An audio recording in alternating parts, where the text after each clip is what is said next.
செய்திக்கு ஆதாரமாக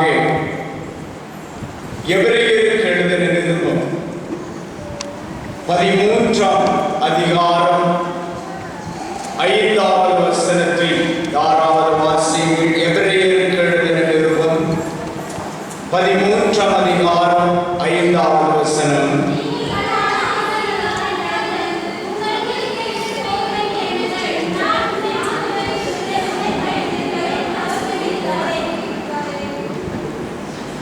அந்த வசனத்தினுடைய கடைசி பாகத்தை நம்முடைய சிந்தனைக்கு ஆதாரமாக தெரிந்து கொள்வோம்.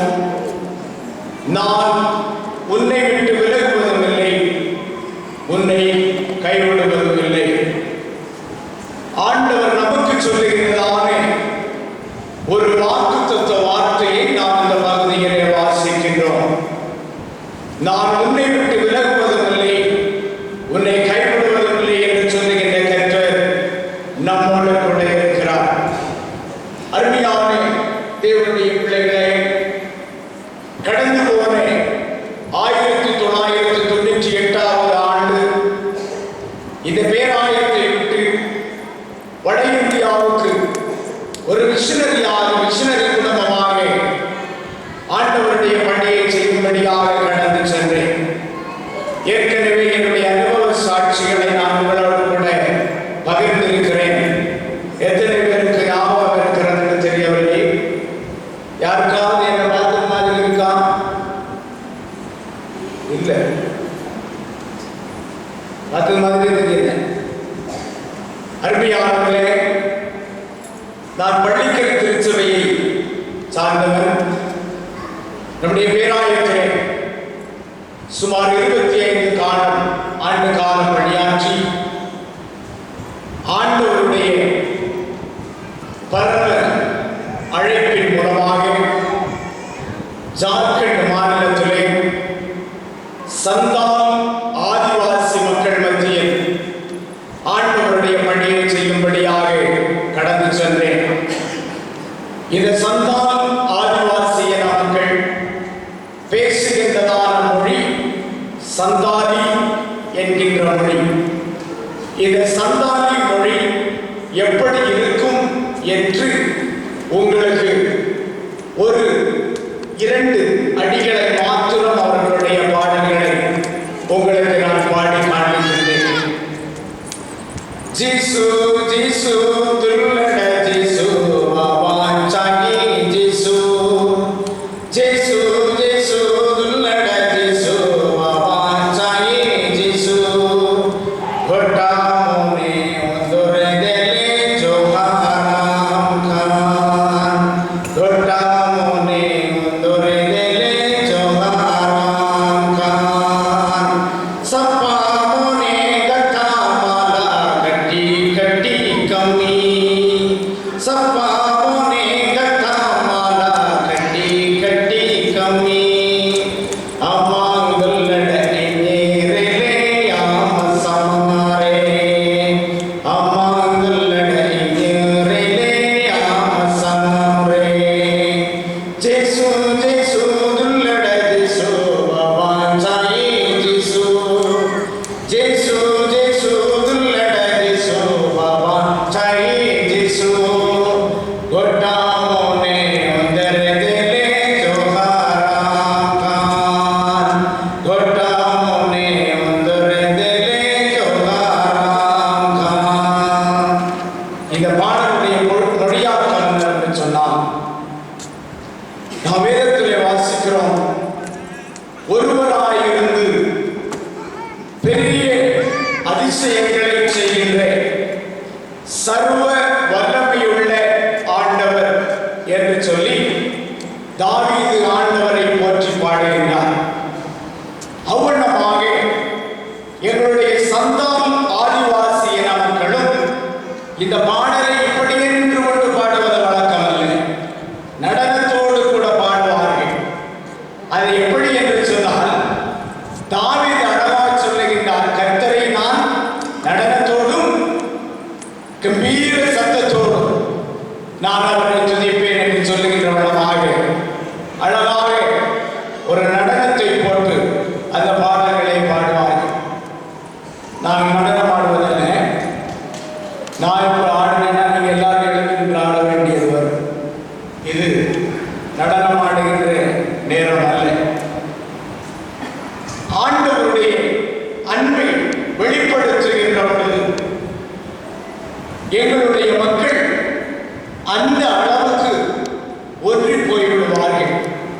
நான் இன்று உங்களுடைய திருச்சபையை பார்த்து ஒரு காரியம் என்னுடைய நினைவிலே வந்தது.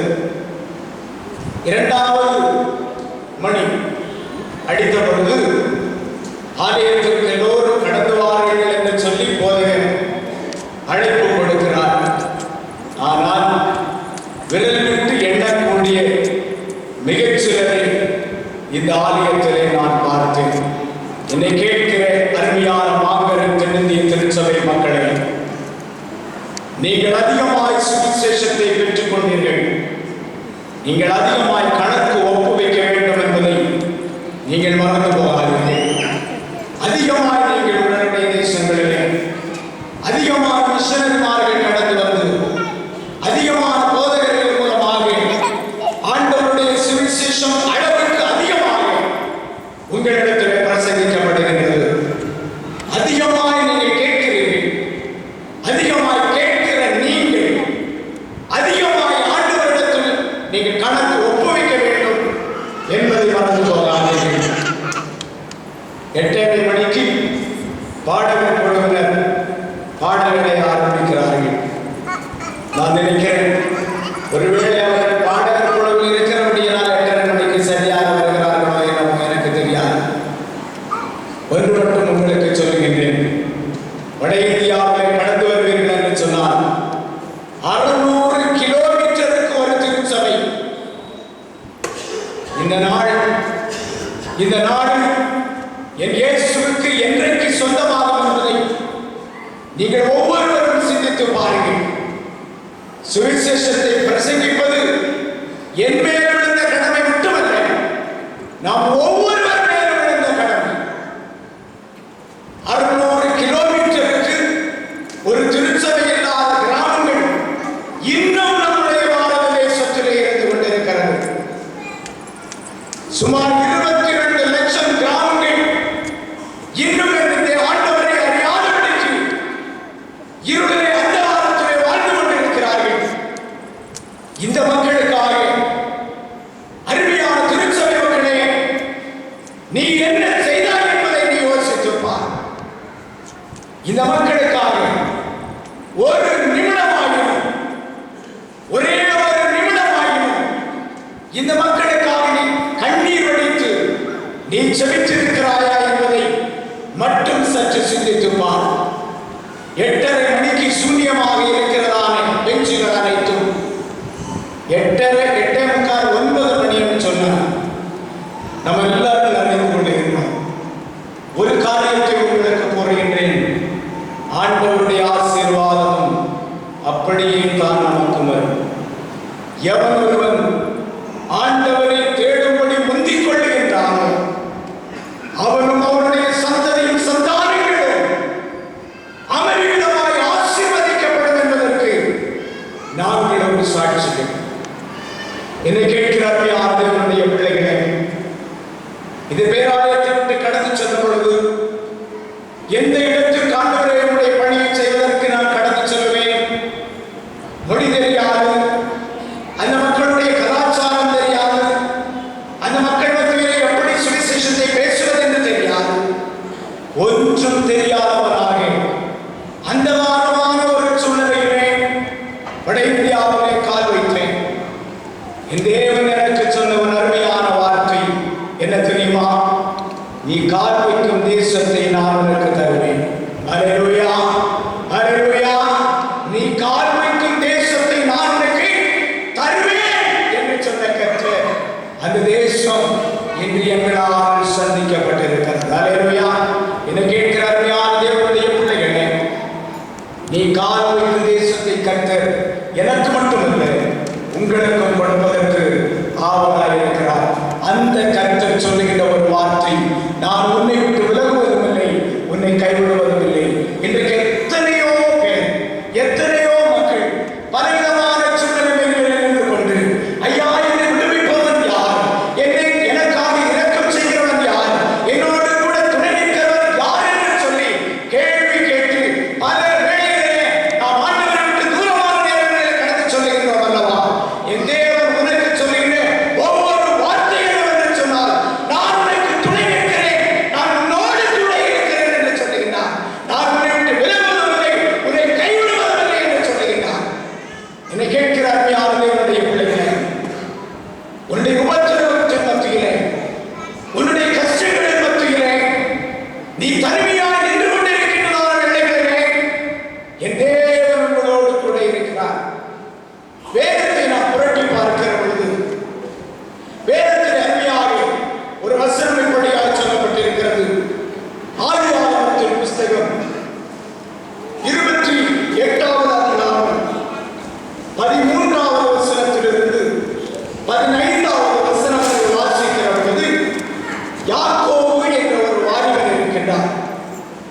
இந்த யாக்கோபை குறித்து ஆண்டவர் அருமையாக சொன்ன ஒரு வார்த்தை என்னவென்று சொன்னால்,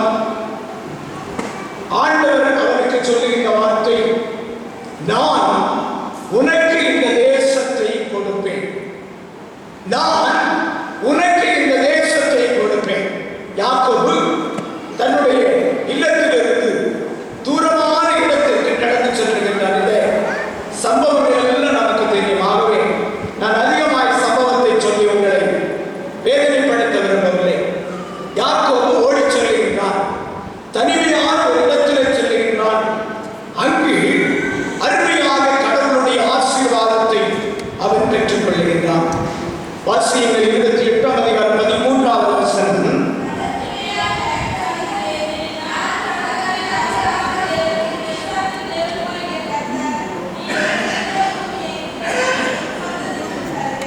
நீ படுத்திருக்கிற இந்த பூமியை உனக்கும், அடுத்த சொல்லுங்க, உன் சத்தமா, அப்பதான் ஆண்டவர் சந்ததிக்கு தருவார். உன் சந்ததிக்கும் தருவேன், உனக்கு மட்டுமல்ல, நீ படுத்திருக்கிற இந்த தேசத்தை உனக்கும் சந்ததிக்கும் கொடுப்பேன் என்று கர்த்தர் சொல்லுகின்றார். என்னை கேட்கிறார் திருச்சபை அங்கத்தவர்களே, இந்த மான்கரை தேசத்திலே நம்முடைய கால்களை நாம் பதித்திருக்கின்றோம். இந்த தேசத்தை கர்த்தர் உங்களுக்கு மட்டுமல்ல, உங்கள் சந்ததிக்கும் கொடுப்பேன் என்று சொல்லியிருக்கிறார். எப்போது தெரியுமா? நாம் ஆண்டவரை சார்ந்து இருக்கின்ற பொழுது, நாம் ஆண்டவரை சார்ந்து இருக்கின்ற பொழுது நிச்சயமாக இந்த தேசத்தை கர்த்தர் நமக்கு கொடுப்பார். ஒன்றுமில்லாதவரை ஜார்க்கண்ட் மாநிலத்திலே ஆண்டவருடைய பணியை செய்து கொண்டிருக்கின்றதான காலகட்டங்களிலே அநேகர் எங்களை வந்து, நீங்கள் சென்னையை சார்ந்தவர்கள், உங்களுடைய இயேசுநாதர் எங்களுக்கு தேவையில்லை என்று சொல்லி திரும்பி போங்கள், சென்னைக்கே சென்று விடுங்கள் என்று சொன்னார்கள். அவங்க எப்படி சேர்ந்தடா சொல்லுவாங்க? சொல்ல மாட்டாங்க. அவங்க சொல்லுகின்ற வார்த்தை என்னவென்று சொன்னால், புத்து பெக்காரி புரிந்திருப்பீர்கள் என்று சொல்லி நினைக்கின்றேன். முட்டாள் பயனே, பிச்சைக்கார பயனே, உன்னுடைய ஆண்டவர் எங்களுக்கு தேவையில்லை, எங்களுடைய கடவுள்கள் எங்களை பாதுகாத்தால் போதும், உங்களுடைய தேசத்திலே நீங்கள் சென்று உங்களுடைய ஆண்டவரை குறித்து பிரச்சாரம் செய்யுங்கள் என்று சொன்னார்கள். நான் அவர்களுக்கு சொன்னேன், ஐயா, நாங்கள் பிச்சைக்காரர்கள் தான், நாங்கள் முட்டாள்கள் தான், ஆனால் என்னை அழைத்த ஆண்டவர் இருக்கிறாரே, அவர் ஒருபோதும் பிச்சைக்காரர் அல்ல, அவர் ஒருபோதும் முட்டாள் அல்ல. என்னை ஏன் உங்களுடைய தேசத்திற்கு கொண்டு வந்தார் என்று சொன்னார். உங்களுடைய தேசம் இருண்டு போயிருக்கிறது. இந்த தேசத்திலே அடியேன் மூலமாக ஒரு வெளிச்சத்தை கொண்டு வர வேண்டும் என்பதற்காக அவர் என்னை அழைத்து கொண்டு வந்தார். அந்த பணியை நான் கடைசி மூச்சு இருக்கும் வரையிலும் நான் செய்வேன் என்று சொன்னேன். அவங்க அழகா சொன்னாங்க. அப்போ உன்னிட்ட உலகா சொன்ன நீ போக மாட்டேன். சரி, உன்னை எப்படி போக வைக்க வேண்டும் அப்படி நாங்கள் போக வைப்போம் என்று சொன்னார்கள். ஆனால் என் தேவன் பெரியவராக இருந்தார். என் தேவன் எங்களோடு கூட இருந்தார். அவர் எனக்கு சொன்ன ஒரு வார்த்தையும் அதுவே, நீ படித்திருக்கிற தேசம் மட்டுமல்ல, நீ காண்பிக்கிற தேசம் எல்லாம் அதை உனக்கு நான் தருவேன் என்று சொன்ன கர்த்தர் ஆண்டவர் எங்களோடு கூட இருந்து அந்த அருமையான தேசத்தை இன்றைக்கு 97 முழுநேர ஊழியர்கள் அந்த ஜார்க்கண்ட் மாநிலத்திலே பணியாற்றுகிறார்கள். அல்லேலூயா! எத்தனை உபத்திரவங்கள், எத்தனை பாடுகள், எவ்வளவு பிரயாசங்கள், நடந்து செல்ல முடியாது, கால்களெல்லாம் அடித்து நொறுக்கி, இந்த கால்களினாலே தானே நீ நடந்து செல்லுகிறாய் என்று சொல்லி அடித்து நொறுக்கினார்கள். ஆனாலும் என் தேவன் எங்களை அவர்களுடைய கரங்களிலே ஒப்புக்கொடாதபடி இன்று இந்த நாட்களிலே உங்கள் மத்தியிலே நின்று கொண்டு ஆண்டவருடைய சுவிசேஷத்தை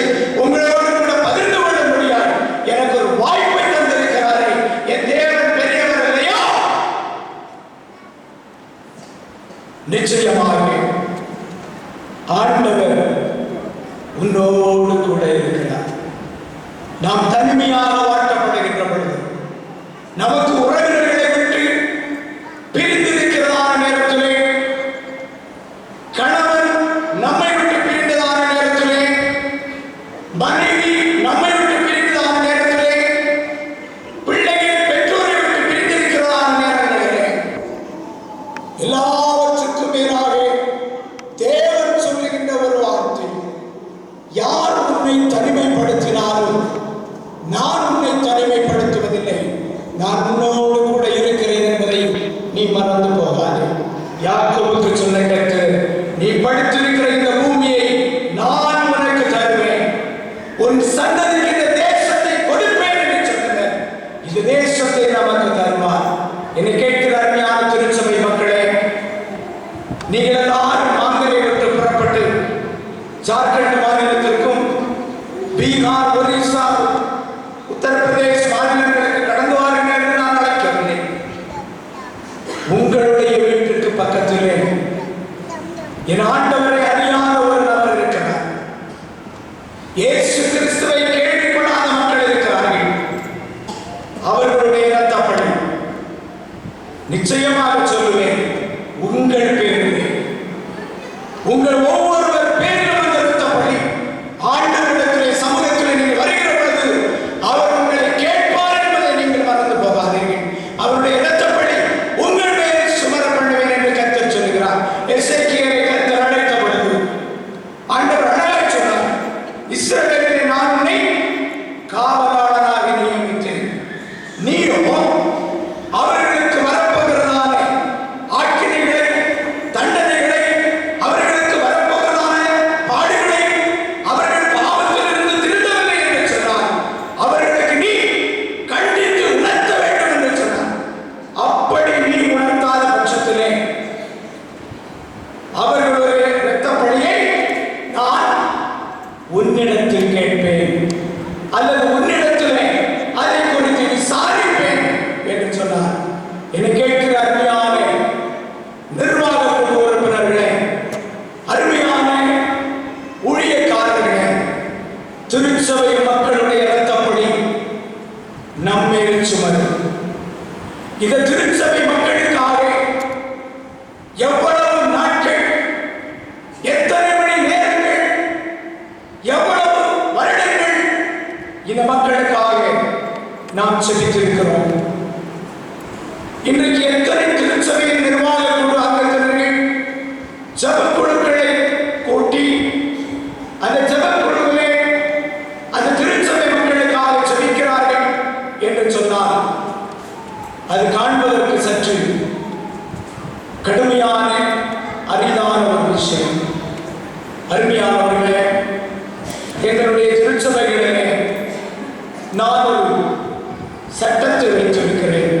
எப்படி என்று சொன்னால், 8:30 மணிக்கு காலை 6:06, 7 மணிக்கு திருச்சபை மக்கள் எல்லாரும் அமர்ந்து அந்த குறிப்பிட்ட திருச்சபையின் போதகரோடும் அந்த குறிப்பிட்ட திருச்சபையின் நிர்வாக குழு அங்கத்தினர்களோடும் சிறு சிறு குழுக்களாக பிரிந்து அவர்கள் ஜெபக்குழுக்களை ஜெபத்திலே நடத்திவிட்டு 8:30 மணிக்கு அல்லது 9 மணிக்கு ஆலய ஆராதனைக்கு நேராக கடந்து வர வேண்டும் என்று சொல்லி, இந்த 7 மணிக்கு அவர்கள் அந்த ஜெபக்குழுவிலே கலந்து கொள்ள வேண்டும் என்றால் ஒரு நாளைக்கு முன்பதாகவே இரவிலே அவர்கள் வீட்டை விட்டு திருச்சபைக்கு நேராக நடக்க ஆரம்பிக்க வேண்டும். அப்படி நடந்தால் மட்டுமே அவர்கள் காலை 7 மணிக்கு ஜெபக்குழுவிலே கலந்து கொள்ள முடியும். உங்களை நீங்கள் யோசித்து பாருங்கள். வீடு திருச்சபையை சுற்றிலும் எல்லாருடைய நம்முடைய வீடுகள் எல்லாம் திருச்சபை வட்டாரத்திலேயே அமைந்திருக்கிறது. 8:30 மணிக்கு ஆலய ஆராதனை என்று சொன்னாலும் நாம் சரியாக வருவதில்லை. போதகர் அருமையாய் சொன்னார், ஆசீர்வாதம் கூறுகின்ற பொழுது இந்த பெஞ்சுகளை நீங்கள் பாருங்கள், எல்லா பெஞ்சுகளும் நிரம்பி இருக்கும் என்று சொன்னார். அதுவல்ல நம்முடைய திருப்பணி. அருமையான தேவனுடைய பிள்ளைகளே, கர்த்தர் உங்களை ஆசீர்வதிக்க வேண்டும் என்று சொன்னால், நீ கால் வைத்திருக்கிற இந்த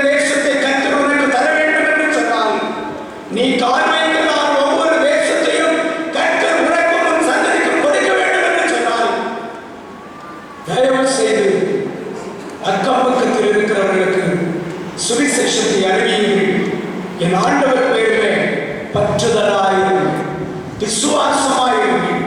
தனிமையிலே காணப்படுகின்றவர்களோடு கூட கர்த்தர் இருக்கிறார். இரண்டாவதாக 1 தீமோத்தேயுவின் புஸ்தகம் 6ஆம் அதிகாரம் 16வது வசனத்தை வாசியுங்கள். 1 தீமோத்தேயு 6ஆம் அதிகாரம் 16வது வசனம்.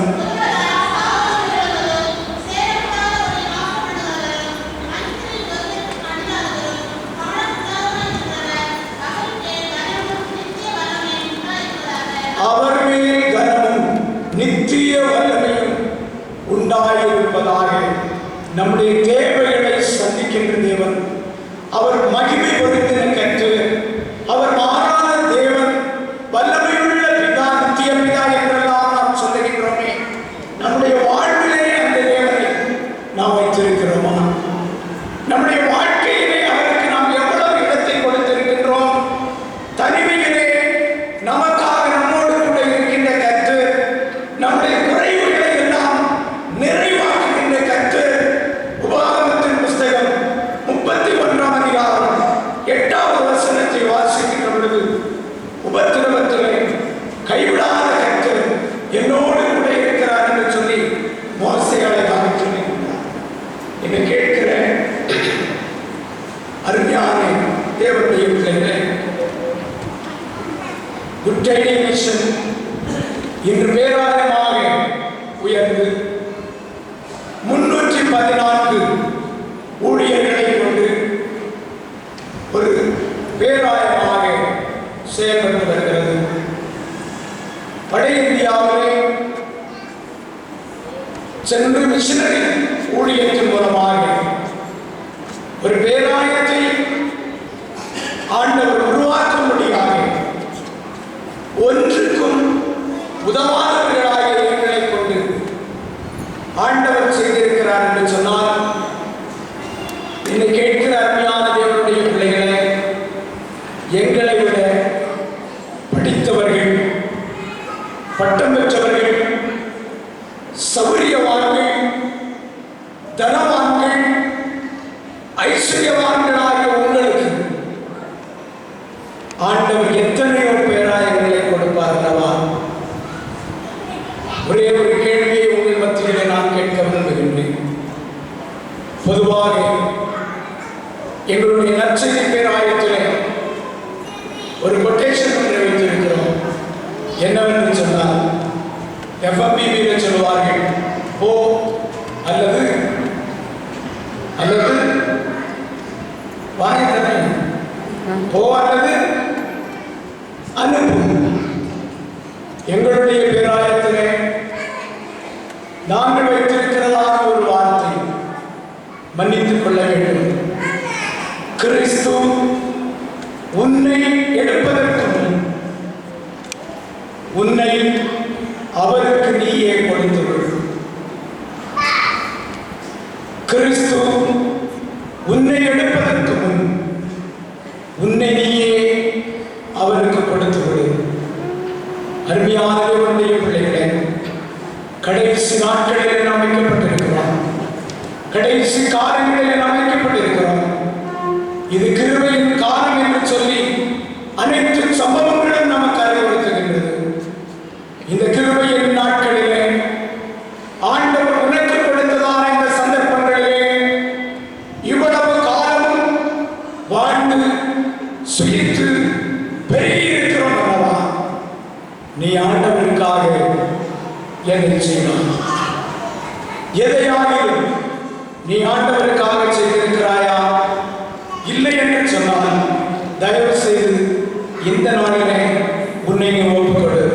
என் ஆண்டவரே, என் ஜீவனுள்ள நாட்களிலே நான் எதையாகிலும் உமக்கென்று, எதையாகிலும் கொஞ்சத்தை ஆகிலும் நான் உமக்கு செய்வேன். எதையாகிலும் நான் உமக்கென்று செய்வேன். என்னுடைய தேவன் பிச்சைக்காரர் அல்ல. நீங்க கொடுக்கிற காணிக்கைகளை ஆண்டவர் விரும்புகிறதில்லை, உன்னையே அவர் கேட்கிறார். ஆண்டவர் கீர்த்தனையில் அழகா சொல்லுகின்றோம், மகனே உன்னை எனக்கு தாராயோ, மகனே உன்னை எனக்கு தாராயோ.